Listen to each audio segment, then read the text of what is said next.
तर संजय राऊतांवर बोचरी टीका गुलाबराव पाटील यांनी केलेली आहे।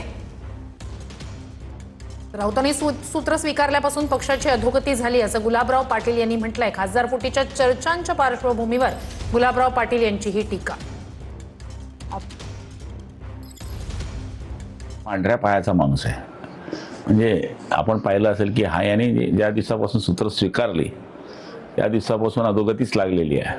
त्यामुळे त्याचा पाय पांढऱ्याच्या ऐवजी काळा कसा होईल याच्याकडे आता लक्ष दिलं पाहिजे। संजय राऊत हा पांढऱ्या पायाचा माणूस आहे, म्हणजे आपण पाहिलं असेल की हा याने ज्या दिवसापासून सूत्र स्वीकारली त्या दिवसापासून अधोगतीच लागलेली आहे। त्यामुळे त्याचा पाय पांढऱ्याच्या ऐवजी काळा कसा होईल याच्याकडे आता लक्ष दिलं पाहिजे। आणखी एक महत्त्वाची बातमी, खासदार फुटी प्रकरणी ठाकरे गटाची सुप्रीम कोर्टामध्ये आता धाव। महत्त्वाची घडामोड आहे। ठाकरे गटाने या सगळ्या प्रकरणी आता सुप्रीम कोर्टात धाव घेतलेली आहे। सुप्रीम कोर्टामध्ये पण कायदेशीर बाजू मांडली जाणार आहे। दुपारपर्यंत ठाकरे गट सुप्रीम कोर्टामध्ये जाणार आहे।